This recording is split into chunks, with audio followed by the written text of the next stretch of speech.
और इस चैप्टर में हम लोग जिन पॉइंट्स को डिस्कस करेंगे वो आपके थोड़े से डिफरेंट एस्पेक्ट के साथ हैं। आपका पोटेंशियल एनर्जी और सिंपल पोटेंशियल एनर्जी को डिस्कस। ओके, तो मुझे एक बात बताइए, पोटेंशियल एनर्जी सबने क्लास में डिस्कस किया हुआ है और पोटेंशियल का जो कॉन्सेप्ट हमारे पास आता था, जैसे जो सबसे पहले डिस्कशन आया था, आप अगर अर्थ की सरफेस से एक बॉल को आप अपवर्ड डायरेक्शन में थ्रो करिए, है ना। जब बॉल को आप थ्रो करते हो तो मान लेते हैं आपके हाथ से जब बॉल निकली तो स्पीड v नॉट, थोड़ा ऊपर गई सर स्पीड कम हो गई, थोड़ा सा और ऊपर गए सर स्पीड और कम हो गई। ओके, तो जैसे जैसे बॉल मूव करती जाती है इसकी हाइट बढ़ती जाती है। आप ये बोल सकते हो बॉल की स्पीड डिक्रीज कर रही है, बॉल की काइनेटिक एनर्जी डिक्रीज कर रही है। और ये काइनेटिक एनर्जी डिक्रीज करने का काम किसने किया? तो श्योरली यहाँ पे जो आपका फोर्स है, जो अर्थ ने उसे downward force, conservative force mg दिया होगा, ये mg उसके अंदर से काइनेटिक एनर्जी निकालेगा। श्योर है काइनेटिक एनर्जी की चोरी हुई है। ये काइनेटिक एनर्जी की चोरी किसने की? तो आप बोलोगे mg ने करी है। mg कैसा फोर्स है sir? By nature conservative force है। तो सर ये काइनेटिक एनर्जी को कम करा के क्या कर रहा होगा? तो ये एक दूसरे फॉर्म में एनर्जी को इंक्रीज कर रहा होगा, पोटेंशियल एनर्जी। तुम ठीक से देखो, जैसे जैसे इसकी हाइट बढ़ती जाएगी इसकी पोटेंशियल एनर्जी mgh हाइट के साथ इंक्रीज करती जानी चाहिए। तो नेचर में आपको बेटा कई बार ऐसा डिस्कशन मिलेगा जिसमें आपको एक पर्टिकुलर टाइप का फोर्स जो कि कंजर्वेटिव होगा, वो एक चीज पक्का है, एनर्जी को वेस्ट नहीं करेगा। तो वन फॉर्म ऑफ एनर्जी को कन्वर्ट कर देगा दूसरे फॉर्म में। आपके पास काइनेटिक एनर्जी थी, धीरे धीरे ये कन्वर्ट होती जा रही है। सपोज कर लो काइनेटिक एनर्जी का बर्तन पूरा भरा हुआ है और इसको कनेक्ट कर दिया किससे? पोटेंशियल एनर्जी से। काइनेटिक एनर्जी से पोटेंशियल का जो कंटेनर आपने कनेक्ट किया, ये जो पाइप है जो कन्वर्जन कर रहा है, वो आपका कंजर्वेटिव फोर्स होता है। ओके, तो धीरे धीरे आपका काइनेटिक एनर्जी आपकी क्या होती जाएगी? कम होती जाएगी, पोटेंशियल एनर्जी बढ़ती जाएगी। कल को ऐसा भी होगा जब बॉल किसी हाइट पे जाके रुक जाएगी, मान लेते कहीं पे जाके बॉल रेस्ट पे आ जाती है, तो ऐसा नहीं कि बॉल वहां रुक गई है, उसके अंदर मैक्सिमम पोटेंशियल एनर्जी आ गई, अब बॉल वापस आएगी तो पहले क्या रहेगा? काइनेटिक एनर्जी से पोटेंशियल कन्वर्ट होगा, work done by conservative force negative होगा, और जब बॉल नीचे आएगी तो पोटेंशियल से काइनेटिक में कन्वर्ट होगा, पर टोटल एनर्जी आपकी यहाँ पर चेंज नहीं होगी। ओके, ये हमने डिस्कशन पढ़ा था किसमें? Sir gravitational potential energy. तो ये हमारा इंट्रोडक्शन हुआ इस पार्ट का कि हमें इस चैप्टर में क्या पढ़ना है। हमें एक पोटेंशियल एनर्जी पढ़नी है। जरा देखा जाए, इसी चीज को आप दूसरे फॉर्म से देखो। सपोज करो आपके पास एक पॉजिटिव चार्ज हो, है ना। अपने चैप्टर वापस आते हैं। इस पॉजिटिव चार्ज से आप कुछ डिस्टेंस पे आप एक प्लस चार्ज रखते हैं, और थोड़ा सा चीजों को सिंपल करने के लिए आप ऐसे मान लो यहाँ पे जो चार्ज आपने रखा वो नेगेटिव है। जैसे आपने इस बॉल को लॉन्च किया था, धीरे धीरे इस बॉल की स्पीड कम होती जा रही थी और काइनेटिक एनर्जी कम होने के साथ पोटेंशियल बढ़ रही थी। यहाँ देखिए क्या है, आपने इसको लॉन्च किया तो श्योरली क्या होगा, यहाँ पर इसको लॉन्च करते हो तो थोड़ा देर आने, थोड़ा सा ही आगे आ चुका हो तो इसकी स्पीड कम हो जाएगी, वी नॉट माइनस, थोड़ा सा और आगे आएगा तो इसकी स्पीड और कम हो जाएगी। जैसे बॉल की स्पीड कम होती जा रही थी वैसे यहाँ पे इसकी स्पीड कम होती जाएगी। क्या यहाँ पे स्पीड कम होने के साथ आपकी काइनेटिक एनर्जी कम होती जा रही होगी? और क्या यहाँ भी आपको लगता है कि काइनेटिक एनर्जी कम होने के साथ एक दूसरे फॉर्म में एनर्जी कन्वर्ट हो रही होगी? क्योंकि जो इलेक्ट्रोस्टैटिक फोर्स है ये आपका बैक साइड में लग रहा होगा। सबको पता है ना Q1 Q2 का जो फोर्स आएगा, फोर्स का फॉर्मूला तो हमने पढ़ा ही है ना। तो इलेक्ट्रोस्टैटिक फोर्स आपकी एनर्जी को यहाँ पे डिक्रीज करता जाएगा। ठीक सर, स्पीड कम होती जाएगी, काइनेटिक एनर्जी कम होती जाएगी। सर काइनेटिक एनर्जी कन्वर्ट होके क्या किसी दूसरे फॉर्म में जा रही होगी? Yes sir. तो अगर मैं आपसे पूछूं ये जो दो पॉइंट चार्जेस आपने लिए, एक आपने यहाँ पे Q1 लिया, एक आपने यहाँ पे Q2 लिया, क्या इनकी भी आपस की इस सिस्टम की कुछ पोटेंशियल एनर्जी होगी? ऑफ कोर्स होगी। ओके, तो अभी हमें ये बात पक्की कि धीरे धीरे जैसे दूर जा रहे होंगे पोटेंशियल एनर्जी बढ़ रही होगी। पोटेंशियल एनर्जी का एक्सप्रेशन क्या होगा? क्वालिटी में तो क्लियर है कि सर कुछ ना कुछ एनर्जी होगी, पर वो वैल्यू क्या होगी क्वांटिटी में, वो हमें चेक करना है। ठीक है, तो हम लोग नेक्स्ट पार्ट में देखें तो सिंपल सा फर्स्ट हेडिंग, फर्स्ट डिस्कशन, हमारे पास जो आता है वो सिंपल सा इलेक्ट्रिक पोटेंशियल एनर्जी, ओके, और इलेक्ट्रिक पोटेंशियल इज सिंपल सा of 2 point charge, okay. 2 point charge अगर आपके पास हो तो उसकी पोटेंशियल हमें लिखनी है, ओके। तो देखा जाए पोटेंशियल क्या होगी, तो पहले तो आप ये बन में बना लीजिए भाई 2 पॉइंट चार्ज होने चाहिए। एक चार्ज आपने Q1 लिया, एक चार्ज Q2 लिया, और आप उन्हें कोई डिस्टेंस पे रखते हैं, तो उस सिस्टम में एनर्जी कितनी होगी। अच्छा, एक चीज याद रखना बेटा, वो एनर्जी ना Q1 की होगी ना Q2 की होगी। अगर Q1 अकेला होगा तो वो एनर्जी नहीं काउंट कर सकते, और अगर Q2 अकेला होगा तो भी वो एनर्जी नहीं होगी। वो एनर्जी किसकी आएगी, सिस्टम की, है ना। तो जैसे आप बॉल थ्रो करते हो, तो बॉल में हम लोग ऐसा बोल देते हैं, बॉल से थ्रो करी, पोटेंशियल एनर्जी ऑफ बॉल लिखते हैं। अगर आप बहुत समझदारी से चलें तो उससे बोलना चाहिए पोटेंशियल ऑफ बॉल और अर्थ सिस्टम। बेसिकली अगर अर्थ पुल ही नहीं करेगी तो बॉल के पास पोटेंशियल आएगी कहां से। तो डिस्कशन सिंपल सा आता है, यहाँ पे इलेक्ट्रिक पोटेंशियल हमें 2 पॉइंट चार्जेस की देखनी है, तो देखा जाए क्या आएगा। आपने एक पॉइंट चार्ज बच्चे यहाँ पे Q1 लिया, एक पॉइंट चार्ज आपने यहाँ पे Q2 लिया, ठीक है ना। मैंने इनके बीच का जो डिस्टेंस है उसे R मान लिया। मुझे नहीं पता कि इस समय एनर्जी कितनी होगी, पर एक बात पक्की, एनर्जी इसके पास होगी। कैसे भाई, एक बात सोचो ठंडे दिमाग से, ठंडे दिमाग से जो एनर्जी आएगी बच्चे, अगर आप इन्हें रिलीज करो, इस सिस्टम को अगर आप इस जगह से रिलीज करोगे, तो Q1 Q2 को, Q2 Q1 को रिपेल करेगा। थोड़ी देर आने के बाद यहाँ पे अगर जब पहुंचेंगे तो क्या दोनों में कुछ स्पीड आ चुकी होगी, काइनेटिक एनर्जी आई ना। तो काइनेटिक एनर्जी आई कहां से, तो आप बोलोगे जैसे जैसे ये दूर जा रहे होंगे, पक्की बात है पोटेंशियल एनर्जी घटेगी। तो मुझे ये एनर्जी निकालने का टास्क दिया गया है, बताइए आर डिस्टेंस पे Q1 Q2 की एनर्जी क्या होगी। तो हमने अपने डिस्कशंस को देखा, बहुत बढ़िया सा प्यारा सा डिस्कशन है। ऐसे मान लेते हैं कि Q1 को रोक लिया और Q2 को चलाते हैं, है ना? दोनों को चला सकते थे पर एक को स्टेबल कर दिया। अब आप ऐसे देखो, क्या Q1 Q2 को पुश कर रहा होगा सर, जब इनके बीच का डिस्टेंस x होगा तो श्योरली Q1 Q2 को पुश कर रहा होगा। कितने फोर्स से, ये हमें कूलम्ब्स लॉ से पता है। ये फोर्स कितना होगा, ये फोर्स सबको पता है। F की वैल्यू क्या होती है, K charges Q1 Q2 divide by distance square.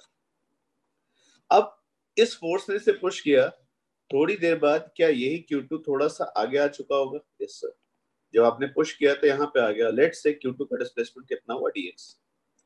Small displacement लेने का पर्पस के लिए है कि ज्यादा डिस्टेंस ले जाओगे तो फोर्स वेरी कर जाएगा। इस पीरियड में स्मॉल डिस्प्लेसमेंट में बेटा क्या मैं F को कांस्टेंट फोर्स की तरह ट्रीट कर सकता हूँ।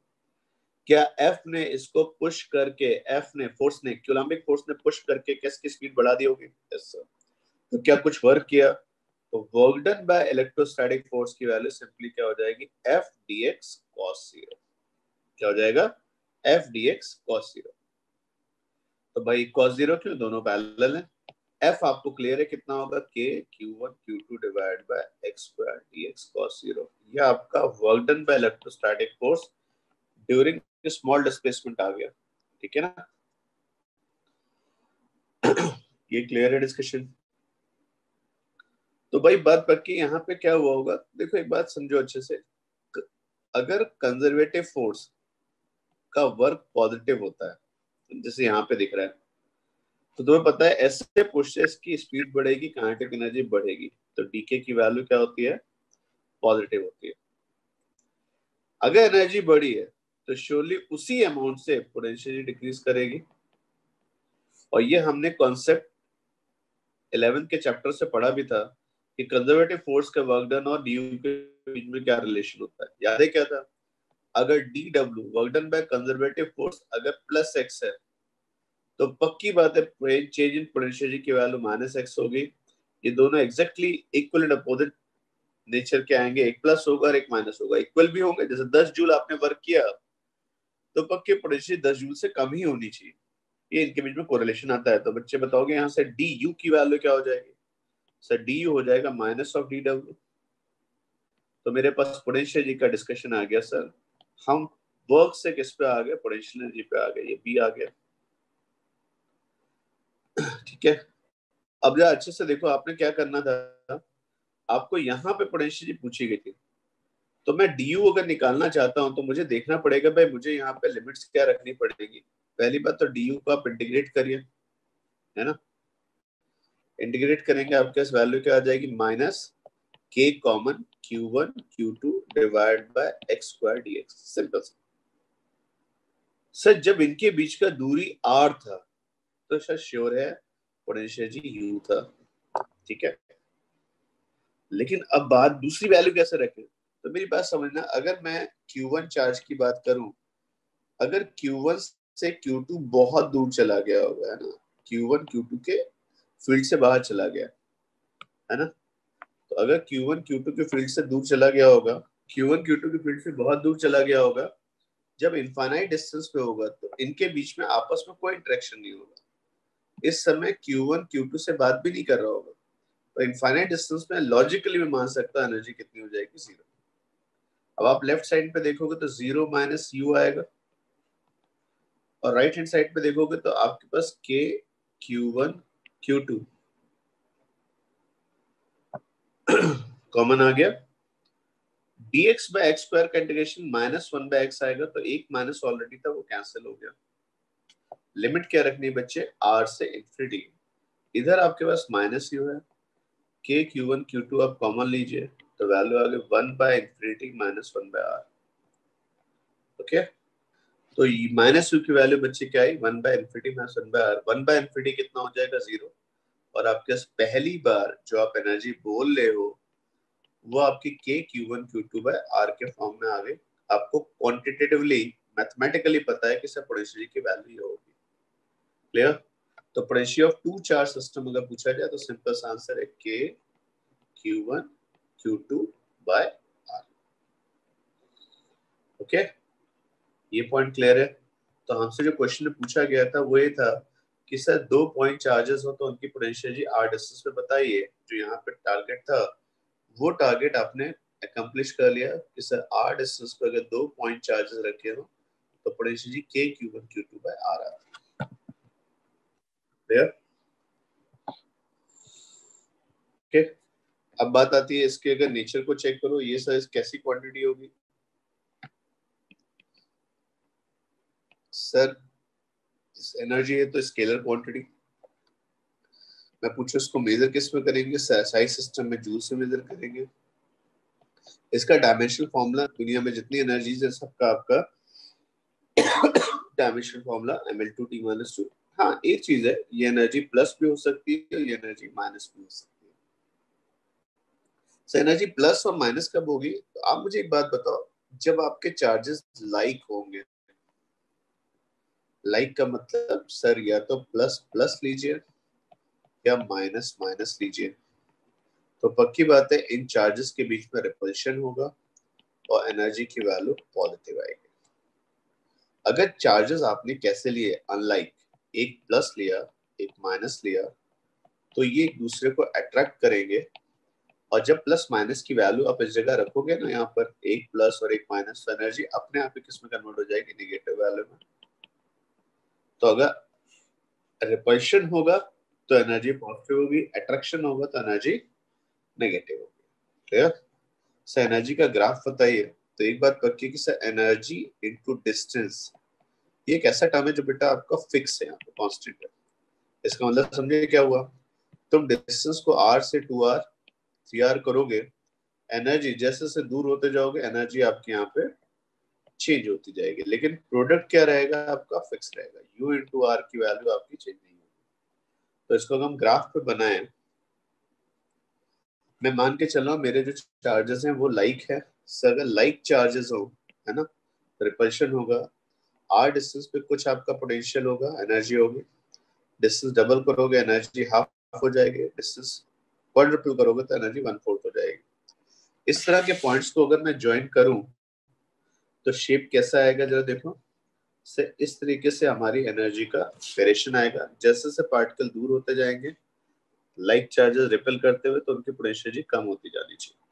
लेकिन एक बात पक्की है, ये भी नहीं टच कराएंगे आप इस साइड भी, क्योंकि ये पॉइंट कहता है कि जैसे जैसे आप दूर होते जाओगे, इनफाइनाइट, इनफाइनाइट मतलब रिलेटिव टर्म है, अगर एनर्जी डिस्टेंस बढ़ेगी तो एनर्जी टेंडिंग टुवर्ड्स जीरो, और ये हमने माना भी था।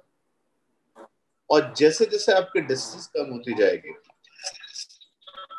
वैसे वैसे आपकी एनर्जी टेंडिंग टुवर्ड्स इंफिनिटी होगी। ओके, तो सर ये आपकी किसकी बात आई? जब आपके Q1 Q2 पॉजिटिव हो या नेगेटिव हो, लाइक चार्जेस हो। रिपल्शन के केस में बेटा जैसे जैसे वो दूर जाएंगे, समझो ना इसे, जैसे जैसे पार्टिकल दूर होते जाएंगे पोटेंशियल एनर्जी कम होती जाएगी और इन्फिनिटी पे जाके एनर्जी जीरो हो जाएगी। लेकिन एक चीज बड़ी बढ़िया सी आई कि अगर मेरे पास मान लो अनलाइक चार्जेस हो, अनलाइक चार्जेस जो होंगे वो एक दूसरे को अट्रैक्ट करेंगे, और एनर्जी का ग्राफ देखो कैसा बनेगा। इस बार एनर्जी निगेटिव साइड से जाएगी और एनर्जी जैसे जैसे दूर होते जाएंगे तो देखो बहुत बढ़िया डिस्कशन आता है, जैसे जैसे दूर होते जाएंगे एनर्जी बढ़ती जाएगी और पॉजिटिव जीरो हो जाएगी। तो यहाँ पे अगर आप ध्यान से देखोगे डिस्टेंस बढ़ने के साथ एनर्जी कम होगी, यहाँ डिस्टेंस बढ़ने के साथ एनर्जी बढ़ेगी, बढ़ के जीरो होगी। ग्राफ क्लियर है दोनों आपको? तो दो पॉइंट चार्जेस की एनर्जी मैंने आपको बताई कितनी होती है। पहली बार फॉर्मूले के टर्म्स में Q1 Q2 बाय R। और आप समझो कि अगर मैं डिस्कशन लूं बेटा, यहाँ पे मेरे पास अगर ये प्लस है, इसको पूरे स्क्रीन पे ले लें, ये प्लस है और सामने एक प्लस और रखा मैंने, ये से कोई डिस्टेंस पर है x मान लिया, मैं इसको फिक्स कर दूं तो ऑनेस्टली बताना ये तो नहीं चल पाएगा, पर ये तो आगे कहीं आएगा ना।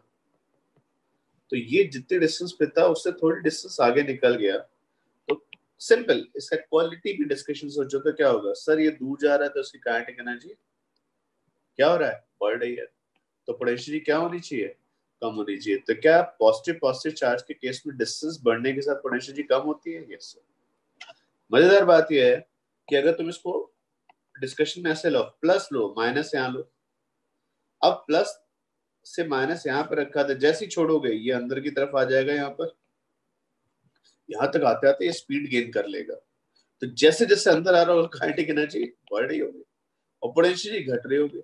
सो ये तो उल्टा हो गया, प्लस माइनस जितना पास आते हैं उतनी पोटेंशियल क्या होती जाती है बेटा, जितना आप पास आते जाएंगे उतनी पोटेंशियल और नेगेटिव और नेगेटिव और नेगेटिव और नेगेटिव होती जाएगी। क्लियर? तो कोई डाउट तो नहीं इसमें? ये पॉइंट क्लियर है? जब आप चार्जेस डिसाइड कर लो, कोई भी चीज कांस्टेंट वेरिएबल कैसे मानते हो? जैसे कोई बोलते हैं ग्रेविटी कांस्टेंट है ना, 10 बोलते हैं, पर ये 10 कांस्टेंट है कहाँ, अर्थ के पास। दूसरे प्लैनेट पे चले जाओगे तो ग्रेविटी चेंज हो जाएगी। वैसे जैसे आपने दो चार्जेस डिसाइड कर लिए है ना, आपने क्या किया, जब सिस्टम बनाओगे ना, सिस्टम में तुम ये तो डिसाइड करके बैठे ही होगे ना कि मुझे एक Q1 लेना है, मुझे एक Q2 लेना है, और Q1 Q2 का तुमने डिसाइड कर लिया, तो अब इस सिस्टम की कुछ एनर्जी इस समय है। ये एनर्जी फिक्स नहीं है, जैसे जैसे दूर जाएंगे इनकी पोटेंशियल चेंज होती जाएगी, लेकिन यू क्या लिखोगे, बोलो कि यू हैव पिक्ड, ये चार्ज एक बुके से तुमने बहुत अच्छे से चार्ज इकट्ठा अभी ले ली, डिसाइड कर लिया। तो अब Q1 Q2 तो फिक्स हो चुका है ना, ये ऊपर वाला टर्म क्या हो गया बेटा, फिक्स हो गया। के 9 Q1 फिक्स Q2 फिक्स। अब क्या होगा, तो पक्की बात है जैसे से डिस्टेंस बढ़ेगी आपकी पोटेंशियल चेंज होती जाएगी, लेकिन U इंटू आर क्या रहेगा बेटा यहाँ पे कांस्टेंट। ठीक है, कोई डाउट तो नहीं इसमें? चलो अब क्वेश्चन इसमें एक बढ़िया सा करते हैं, बड़ा आसान सा सवाल है। देखो इधर आपको मैं यहाँ पे देता हूँ, एक पॉइंट चार्ज आपके पास 6 माइक्रोकूलम का, दूसरा पॉइंट चार्ज इसके पास ही रखा आपने कितने का, -12 माइक्रोकूलम। ठीक, लेट से बच्चे में इनके बीच का डिस्टेंस 6 सेंटीमीटर एज्यूम कर लेता हूँ। अगर मैं इनके बीच का डिस्टेंस 6 सेंटीमीटर एज्यूम करता हूँ तो क्वेश्चन में सिंपल सा पूछा गया था, मुझे अगर -12 को यहाँ से उठा के दूर ले जाना है तो क्या कुछ मेहनत करनी पड़ेगी? तो क्वेश्चन में सिंपल सी बात पूछी गई थी, find work required to increase the distance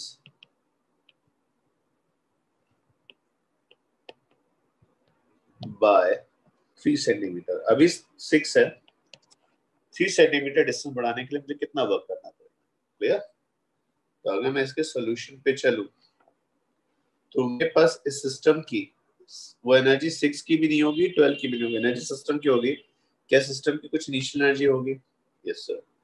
मैं डिस्टेंस को थोड़ा सा बढ़ा दूंगा तो मेरी एनर्जी चेंज हो जाएगी। Yes sir. तो एनर्जी में पूछूं तो पहले कितनी थी, तो आप बोलोगे K Q1 Q2 by R लिखिए।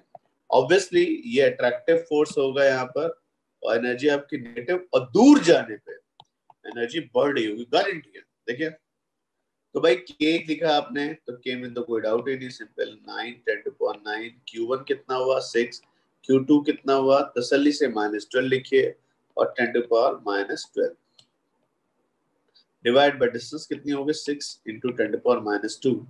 6 कैंसिल हो गया यहाँ पर, ठीक। आपके पास वैल्यू बताने क्या बनेगी, 9 इंटू 12, सॉल्व करोगे तो 108 आएगा बेटा ये, और 10⁻⁻9 10⁻² मिलके 10⁻11 10⁻11 और 10⁻12 मिलके 10⁻−1 आएगा, और आंसर सिंपल सा -10.8 क्लियर। तो ये जो चार्ज पास पास रखे थे इनकी एनर्जी माइनस आ रही है ना। चलो देखेंगे माइनस का मतलब क्या है। अब जा देखो तुमने गैप बढ़ाया, मेरा कहना है गैप बढ़ाओगे तो पोटेंशियलिटी बढ़ेगी, क्योंकि अब जीरो की तरफ जा रही होगी। या देखो फॉर्मूला क्या बनेगा, फॉर्मूला तो सेम ही यूज करना है। वैल्यू क्या आ जाएगी 9 इंटू 10⁹9, सर चार्ज था, सब -12 था, 10⁻⁻12 था, सब कुछ वैसा ही रहा, बस नीचे डिस्टेंस 9 सेंटीमीटर, मीटर को सेंटीमीटर को मीटर में कन्वर्ट किया। तो आंसर कितना आ जाएगा यहाँ से -72 इंटू 10⁻⁻1 एंड -7.22। ओके। तो सर सिस्टम में पहले एनर्जी कितनी थी -10.2, अब एनर्जी कितनी होगी -7.2, एनर्जी बढ़ गई ना, अब एनर्जी जीरो की तरफ जा रही है ना। तो अब जब डेल्टा यू निकाले तो आपको और बहुत बेहतर तरीके से दिखेगा। You final minus you initial, value लिखिए -7.2 प्लस 10.8, तो आपका आंसर सिंपल सा 3.6 जूल। आपने इतनी एनर्जी बढ़ा दी। अब आप ध्यान से ना, ये पर्टिकुलर क्वेश्चन 3 तरीके से पूछा जाता है। सर हम पोटेंशियल जी का चेंज बताइए, ये आपने पहली बात निकाल दी। अगर आपसे कोई पूछता कंजर्वेटिव फोर्स का वर्क डन क्या होगा, तो कंजर्वेटिव फोर्स का वर्क डन होगा जितना पोटेंशियल जी का चेंज हुआ उसका opposite minus of delta U, तो -3.6 जूल। सर -3.6 जूल, भाई देखो सीधी सी बात है, जब तुम इसको बाहर की तरफ लेके जा रहे हो तुम्हारे डिस्प्लेसमेंट कैसे होंगे आउटवर्ड, और ये जो प्लस होगा माइनस को अंदर की तरफ खींचेगा। तो बताना जो कंजर्वेटिव फोर्स होगा डिस्प्लेसमेंट के बीच का एंगल 180 डिग्री है ना, तो वर्क डन में कंजर्वेटिव फोर्स कितना आएगा -3.6 जूल। इसमें तो कोई डाउट नहीं। तो अगर डेल्टा यू पूछा जाए तो रेडी है, वर्क डन में कंजर्वेटिव फोर्स पूछा जाए तो रेडी है, कोई दिक्कत नहीं। लेकिन वो हमसे पूछते हैं कि सर देखो ये जो माइनस है ये अपनी मर्जी से तो बाहर जाएगा नहीं, आपको खींच के बाहर लेके जाना पड़ेगा। आपसे कोई पूछे सर आपको कितना वर्क करना पड़ेगा, तो एक्सटर्नल फोर्स का वर्क डन जब भी पूछा जाए तो कितना होगा, सर एक्सटर्नल फोर्स सिस्टम की एनर्जी को बढ़ाता है डेल्टा यू प्लस डेल्टा के। तो डेल्टा यू तो 3.6 है, हो सकता है आपने ज्यादा वर्क किया तो काइनेटिक एनर्जी भी चेंज आ जाएगा। लेकिन जब आपसे एग्जाम में पूछा जाता है कितना वर्क करना पड़ेगा, तो बिल्कुल जैसे सरकारी आदमी की तरह, आलसी की तरह, जितना बोला जाए उतना करना है ना। तो जब मिनिमम का वर्क आएगा तो आप आंसर लिख दोगे 3.6 जूल।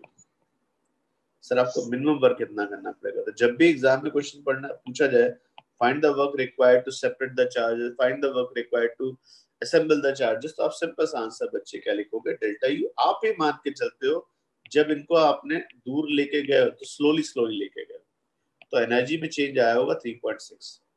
जरा समझो मैं क्या कहना चाह रहा हूँ, समझो ऐसा है कि अगर मेरे पास एक बड़ी सी अलमीरा हो और मुझे एक सूटकेस उठा के ऊपर रखना हो, तो एम मास का सूटकेस लगा के ऊपर रखना होगा, तो मुझे कितना वर्क करना पड़ेगा, mgh प्लस समथिंग। अब मैं इसे तेजी से उठा के रखूंगा तो मैं एनर्जी काइनेटिक भी दे दूंगा, लेकिन अगर उसे धीरे धीरे लेके जाऊंगा तो मेरा वर्क mgh के इक्वल तो होगा ना। मैंने जितना कार्य किया होगा, जितना वर्क किया होगा, by that work I have increased the energy stored in the system.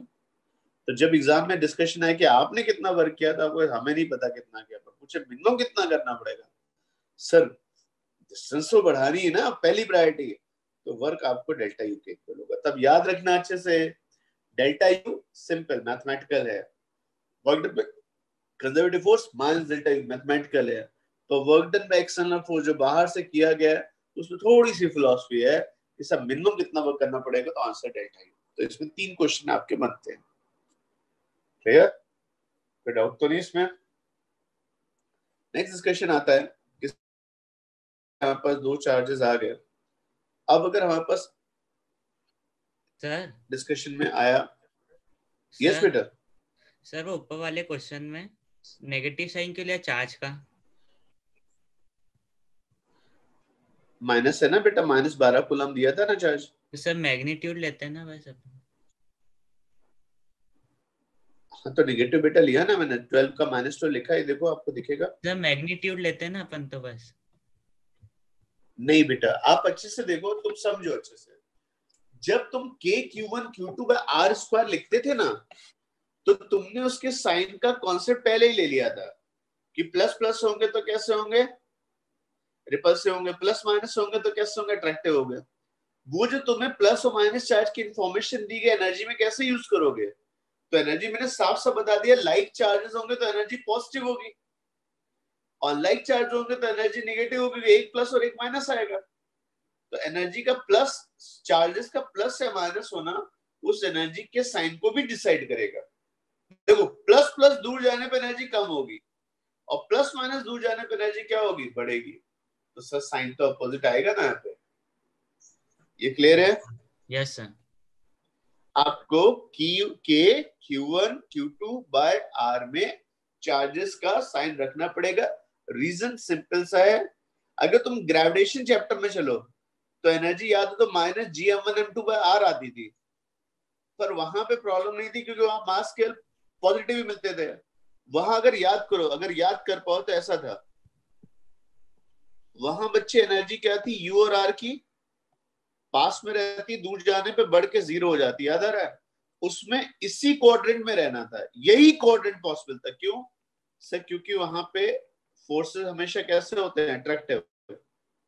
मास हमेशा कैसे होते हैं वहां पे, लाइक। अनलाइक मासेस तो होते ही नहीं ना। क्लियर? तो अट्रैक्टिव यस सर। फोर्स के चलते आपकी एनर्जी नेगेटिव आती है। तो आपको बेटा वहां नहीं रखना था, पर यहाँ तो Q1Q2/R में आपको साइन रखना पड़ेगा। आई थिंक मैं आपको पॉइंट समझा पाया हूँ। Yes sir. नेक्स्ट आता है कि सर अगर मैं सिस्टम की बात करूं, है ना, सिस्टम का मतलब समझे, सिर्फ 2 की तो एनर्जी लिख ली। अब मुझे अपनी जो नॉलेज है उसको थोड़ा सा बढ़ाना है। इलेक्ट्रिक पोटेंशियल एनर्जी लिखनी है, किसकी, सिस्टम की। उस सिस्टम में क्या है बेटा, बहुत सारे चार्जेस हैं, तो electric potential energy of charges. Clear? Particle कितने होने चाहिए, तो आप सिंपल से बोलोगे सर एक, अरे एक की एनर्जी नहीं होती है, दो, दो की तो पढ़ ली। तो सिंपल सी बात है, जब आप फॉर्मूले को लेके चल रहे हैं तो एन की वैल्यू दो से ज्यादा होनी चाहिए। ठीक? तो भाई एनर्जी कैसे लिखी जाएगी, तो बहुत सिंपल सा, हमेशा मैं आपको एक सिंपल से इसमें एक डिस्कशन दे देता हूं। अगर सिस्टम में n पार्टिकल्स हो तो मास के हिसाब से बेटा उसमें n इंटू n-1/2 पेयर्स बनते हैं, और n इंटू n-1/2 पेयर्स बनने का मतलब क्या हुआ, n इंटू n-1/2 पेयर्स बनने का मतलब हर पेयर की एनर्जी लिखिए और उसको सम अप करके सिस्टम की एनर्जी लिखते जाए। ये क्लियर है? ये बेटा आपका डिस्कशन हम यूज करेंगे। सर आप हमें ये बताइए, ये n पार्ट पेयर्स पे कैसे पहुंचे? तो मैं आपको एक बात समझाऊं, मैथ्स का कॉन्सेप्ट होता है जब पेयर बनाने होंगे तो तुम्हें n पार्टिकल्स में से अगर पार्टिकल उठाने हो तो कितने तरीके हो सकते हैं, 6 पार्टिकल हैं, तो तुम्हारे पास सामने 6 चॉइसेस हैं। पहला पार्टिकल पिक करने के आपके पास n चॉइसेस होंगी, उसका पेयर बनाना है, तो दूसरे जो बचे हुए लोग हुए उनके साथ आ गया।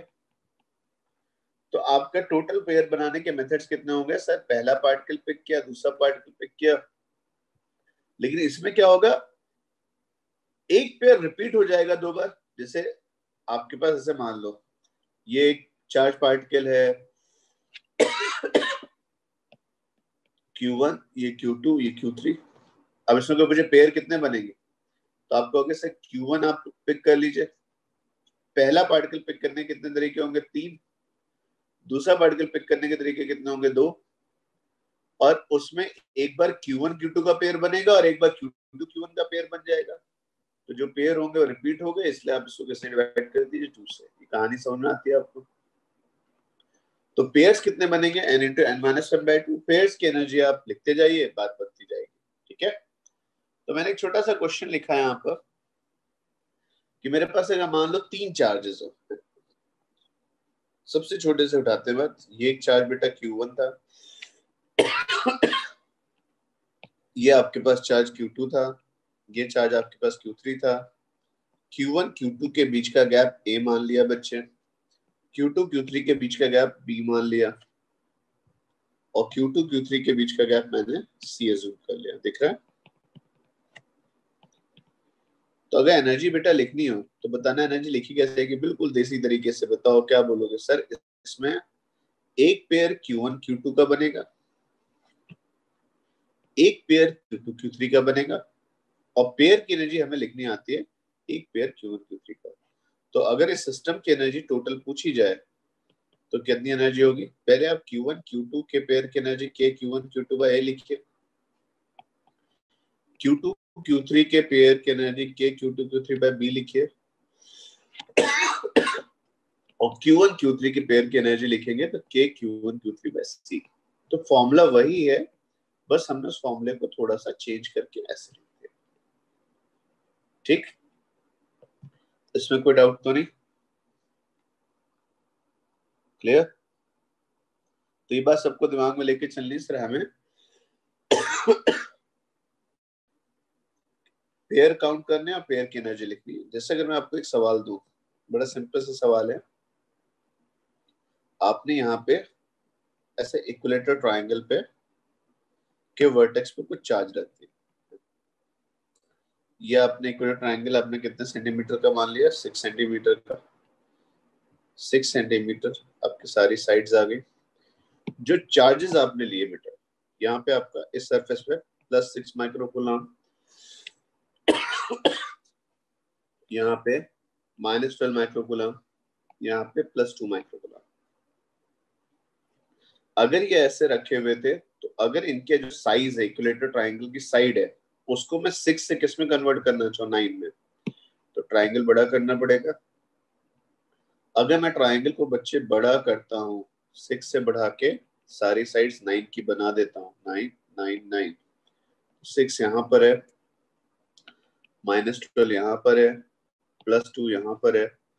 तो इस सिस्टम का साइज बढ़ाने के लिए सर इक्विलेटरल साइड,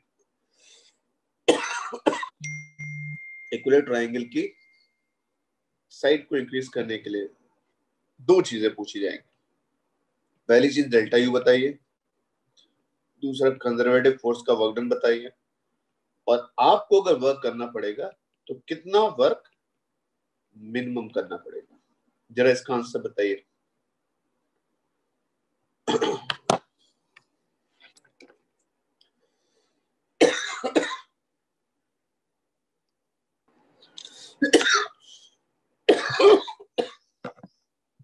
हाँ भाई, डेल्टा यू की वैल्यू यू इनिशियल बता सकते हैं,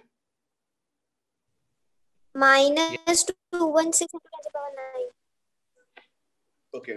मैं आंसर बेटा शेयर कर देता हूं आपको, जिसमें आंसर है इनिशियल एनर्जी -12.6 जूल आएगी। डिस्टेंस इंक्रीज करने के बाद एनर्जी थोड़ी सी बढ़ जाएगी, -8.4 जूल, और वर्क आपका 4.2 जूल आएगा। क्लियर? देखा जाए कैसे आएगा।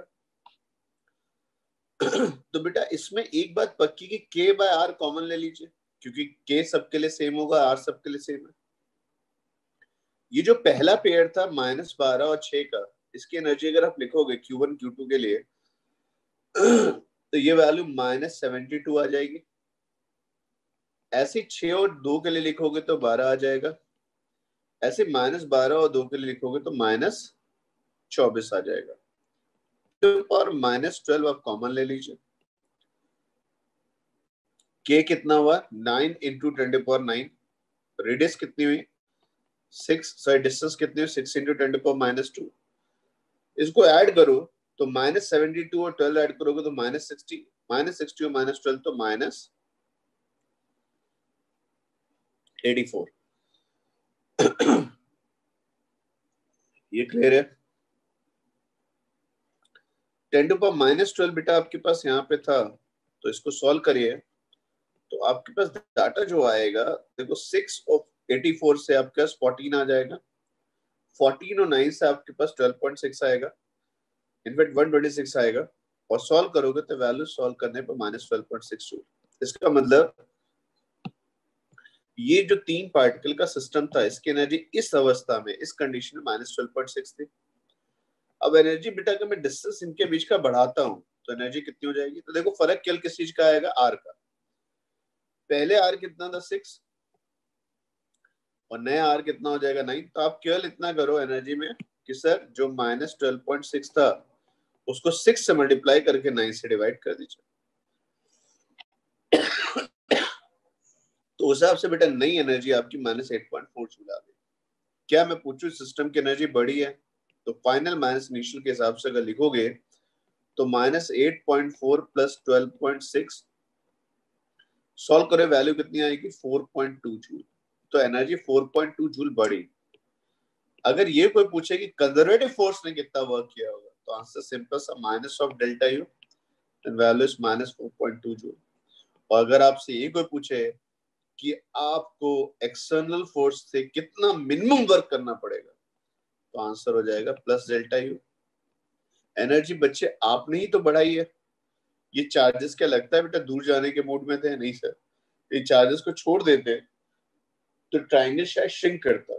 ट्राइंगल को आपने थोड़ा सा बड़ा किया है तो पक्की बात है यहाँ पे आपको मेहनत करनी पड़ेगी। ओके इसमें कोई डाउट तो नहीं बेटा? No sir. जो नेक्स्ट डिस्कशन है वो है एक फिजिकल क्वांटिटी जिसको हम इलेक्ट्रिक पोटेंशियल बोलते हैं और इसको नॉर्मली हम लोग वोल्टेज बोल देते हैं लेमैन के लैंग्वेज में, ठीक। और जितना पोटेंशियल टर्म काम में आता है उससे कहीं ज्यादा पोटेंशियल डिफरेंस हमारे लिए काम में आता है। इसको हम डेल्टा वी या वोल्टेज डिफरेंस बोल सकते हैं। वोल्टेज को वी से लिखेंगे और पोटेंशियल डिफरेंस को डेल्टा वी से। क्लियर? ये बात पक्की? तो मैं आपसे अगर पूछूं सर पोटेंशियल डिफाइन कैसे किया जाएगा तो पहले आप पोटेंशियल को फील तो करो। जैसे अगर मान लो आपके पास एक प्लस चार्ज है, प्लस चार्ज का बेटा एक ये मैंने सरफेस ली यहाँ पे ऐसे राउंड जैसे कुछ दिखा दिया, ऐसा लग रहा है कि क्यू से बराबर डिस्टेंस पे एक आपके पास एक सरफेस आपने और ली। सरफेस छोड़ दो, अगर पॉइंट ए रखो बी रखो तो मुझे एक बात बताना, क्यू नॉट चार्ज को ए तक लाने में कितना वर्क करना पड़ेगा? सब वर्क करना ही क्यों पड़ेगा? सीधी सी बात है, कैपिटल क्यू क्यू नॉट को रिपेल करेगा। तो जब तुम क्यू नॉट को अंदर लेके आ रहे होगे तो ये काम आसान नहीं होगा। अगेंस्ट रिपल्शन ऑफ क्यू तुम्हें मेहनत करनी पड़ेगी तब तुम ए तक ला पाओगे। तो ए तक लाने का हमने वर्क कितना मान लिया? W A. अच्छा मान लो इन्फिनिटी से लेके आते हो और इसको कहां तक लेके आते हैं? थोड़ा और अंदर लेके आते हैं तो बी तक लाने का वर्क कितना मान लिया? W B. तो दोनों में किसमें ज्यादा वर्क करना पड़ेगा? बी में सर एक्स्ट्रा और पास लाओगे तो अगेंस्ट मोर रिपल्शन वर्क करना पड़ेगा। तो ये बात पक्की कि डब्ल्यू बी की वैल्यू क्या होगी? डब्ल्यू ए से ज्यादा होगी। मानते हो? अब अगर मैं पोटेंशियल के टर्म में पढ़ूं तो सर पक्की बात है बी का पोटेंशियल ए से ज्यादा होगा। क्यों? क्योंकि जहां पे चार्ज लाने में ज्यादा मेहनत करनी पड़ेगी उस जगह पोटेंशियल भी ज्यादा होगा। तो पोटेंशियल एक क्वांटिटी है, बी का पोटेंशियल ए से ज्यादा है क्योंकि वहां तक चार्ज को लाने में मेहनत करनी पड़ती है, ज्यादा मेहनत करनी पड़ती है। V B greater than B है। तो उसने कहा सर पोटेंशियल हम डिफाइन कैसे करेंगे? तो पोटेंशियल डिफाइन करने का एक सिंपल सा मेथड है। किसी पॉइंट पे पोटेंशियल अगर निकालना है तो आप क्या करिए, एक क्यू नॉट चार्ज को इन्फिनिटी से उस पॉइंट तक ले आइए।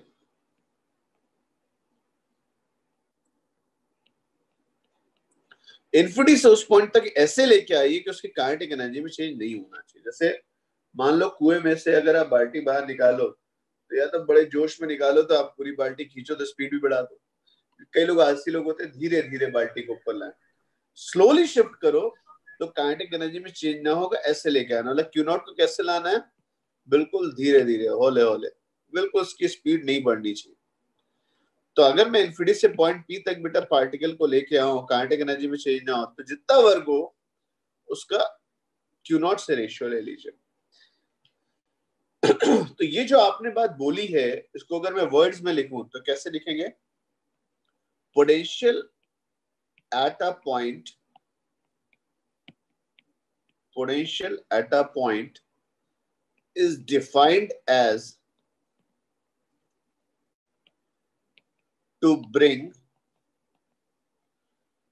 unit positive charge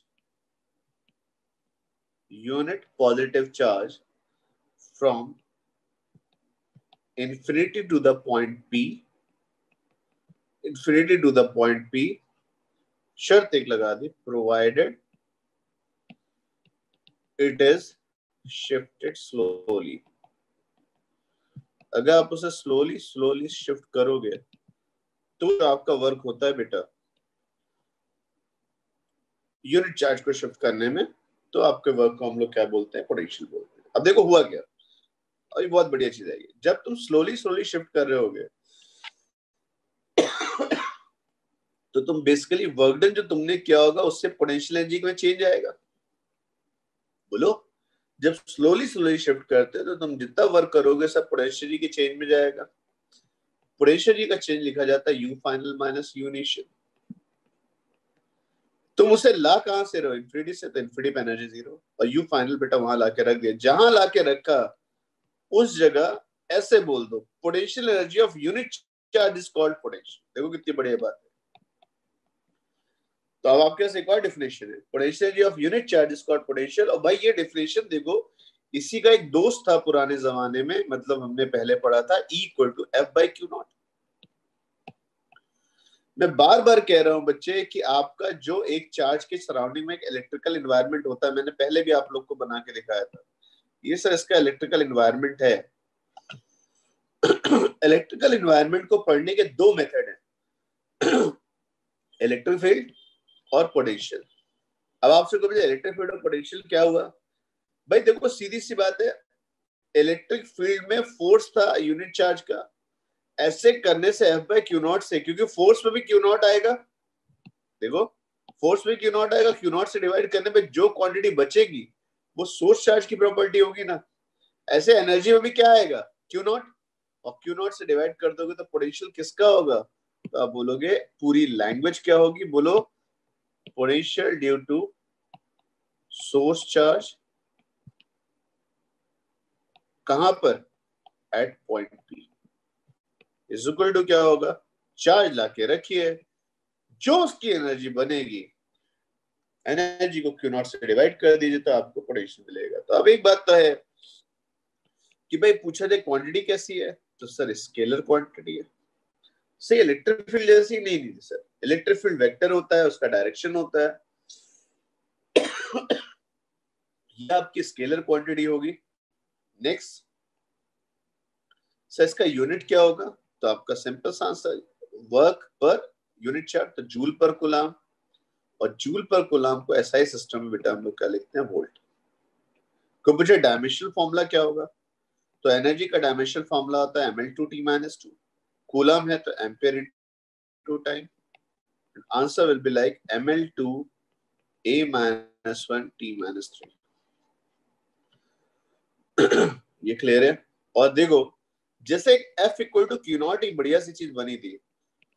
Q not पे लगने वाला फोर्स पहले से उपस्थित इलेक्ट्रिक फील्ड से डिसाइड होगा। वैसे क्यू नॉट की एनर्जी क्या होगी? तो U equal to Q naught B.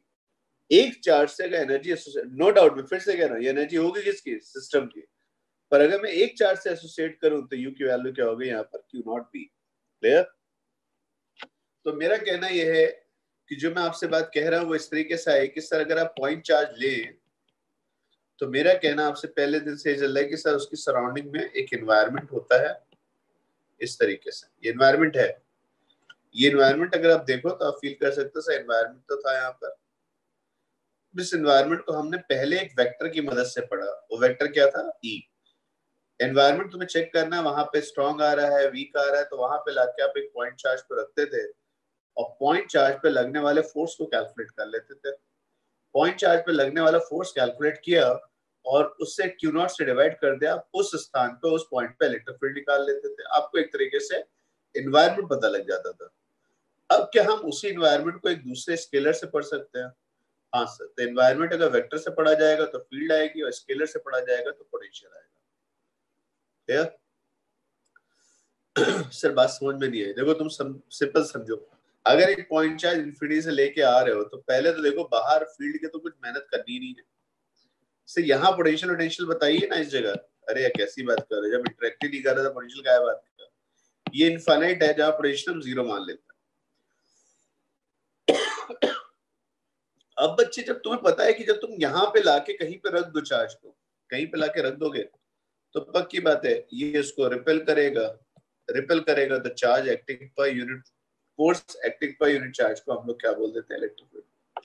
तो अगर बच्चे में पूछो पोटेंशियल के टर्म में बताओ, जरा ठीक से बताओ ना, मदद तो करो।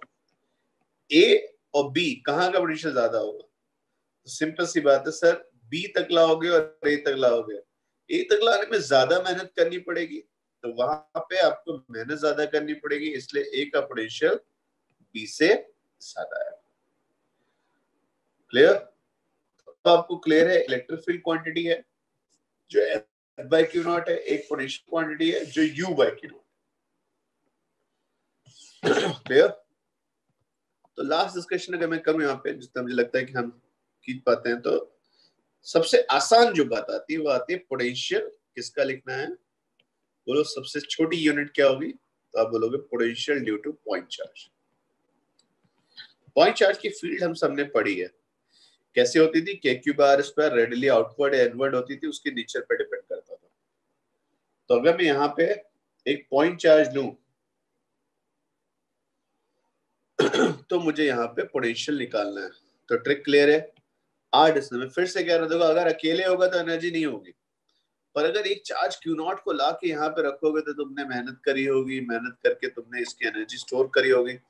इन्फिनिटी पे होते तो एनर्जी जीरो होती, पर अगर यहाँ पे क्यू नॉट आ गया तो एनर्जी कितनी होगी? बोलो। अगर क्यू नॉट ना हो, मैं फिर से देखो, क्यू नॉट ना हो तो एनर्जी नहीं लिख पाओगे, लेकिन अगर क्यू नॉट है तो एनर्जी है। तो एनर्जी कितनी होगी sir? K Q Q naught divide by R. फिर से देखो, अगर क्यू नॉट को 1 मान लो तो जो एनर्जी होगी उसको पोटेंशियल बोलते हैं। तो क्यू नॉट की एनर्जी अगर यू है तो 1 की एनर्जी कितनी होगी? U by Q naught.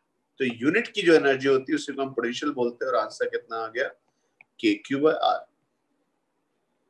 तो पॉइंट चार्ज का पोटेंशियल को पूछे तो क्या होगा सर?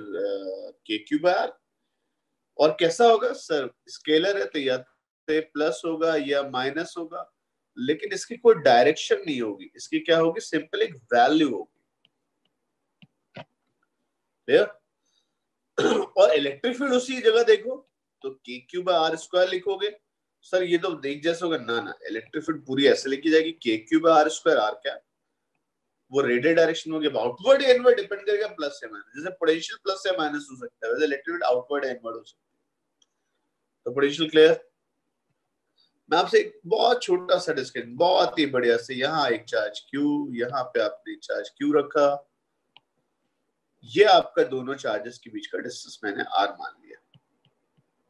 ठीक, क्या इन दोनों चार्जेस के बीच का एक मिड पॉइंट आ रहा होगा? तो ये जो मिड पॉइंट आ रहा है, अगर मैं पूछूं उसकी उस पॉइंट पे नेट इलेक्ट्रिक फील्ड कितनी होगी? सर नेट इलेक्ट्रिक फील्ड हम कैसे बताएं? भाई देखो, मैंने मुझे कितनी हुई सोचो तो सही, लिखने मत चालू कर दो।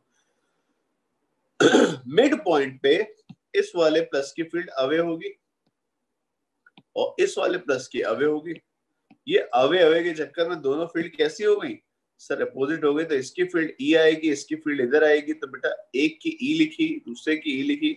और नेट फील्ड अगर कोई पूछे मिड पॉइंट पे कितनी होगी, तो net field at mid point कितना आ जाएगा, 0। लेकिन अगर मैं उसी जगह तुमसे पूछूं कि पोटेंशियल एट मिड पॉइंट कितना होगा, सर ऐसा नहीं बोल देना पोटेंशियल भी कैसा होगा, इक्वल होगा अपोजिट डायरेक्शन में। पोटेंशियल की तो कोई डायरेक्शन ही नहीं ना, तो प्लस के यहाँ पे कुछ पोटेंशियल दे रहा होगा v, दूसरा वाला प्लस जो होगा बच्चे वो भी कितना पोटेंशियल देगा, तो दोनों के पोटेंशियल भी आएंगे। एक का पोटेंशियल कितना होगा, के क्यू वाला r/2 पर है, तो अगर आप के क्यू से r/2 की दूरी पे पोटेंशियल निकालोगे तो आ जाएगा, पर अकेला ये क्यों नहीं होगा, दूसरा क्यू भी पोटेंशियल दे रहा होगा, तो 2 आ गया, तो आंसर सिंपल सा क्या आ गया, 4k3/r। क्लियर है? तो आपको ये बात समझ में आनी चाहिए, इलेक्ट्रिक फील्ड k3/r² है पर वेक्टर है, और पोटेंशियल k3/r है लेकिन स्केलर। अगर मैं तुम्हें एक डिस्कशन दूं सिंपल सा, कि मेरे पास यहाँ पर ये चार्जेस आपने लिए, ये चार्जेस बेटा आपने स्क्वायर के वर्टेक्स पे रख दिए, देख रहे हैं, सिमेट्री को बिल्कुल नहीं छोड़ा आपने, ए साइड का स्क्वायर ले लिया और सबका चार्ज आपने क्यू मान लिया, ये सारे चार्ज पॉजिटिव हैं। तो अब मुझे बताना, अगर सारे चार्ज पॉजिटिव है तो कहीं पे पोटेंशियल पास में 0 होगा, सवाल ही नहीं उठता, क्योंकि सब पोटेंशियल कैसे होंगे, प्लस, और सब ऐड हो जाएंगे। लेकिन अगर मैं सेंट्रॉइड पे जाऊं, तो सेंट्रॉइड पे अगर मैं पूछूं इलेक्ट्रिक फील्ड की वैल्यू क्या होगी, तो आपका आंसर सिंपल सा 0 आएगा। सर ये क्या हुआ, सर कोई भी फील्ड नहीं दे, मैं नहीं कह रहा फील्ड नहीं दे रहा, सब फील्ड दे रहे होंगे, ये क्यों दे रहा होगा इस डायरेक्शन में, दूसरा वाला क्यों दे रहा होगा इस डायरेक्शन में, अपोजिट, दोनों की फील्ड कैसे होगा, इक्वल एंड अपोजिट। तीसरा क्यों किधर दे रहा होगा, इलेक्ट्रिक फील्ड इधर दे रहा होगा, ये देखो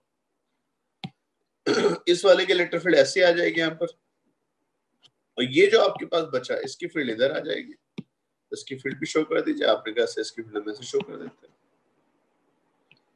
तो टेक्निकली सेंट्रॉइड पे 4 फील्ड थी, तो सबका सम मिलके क्या हो गया, 0, इक्वल एंड अपोजिट के हिसाब से।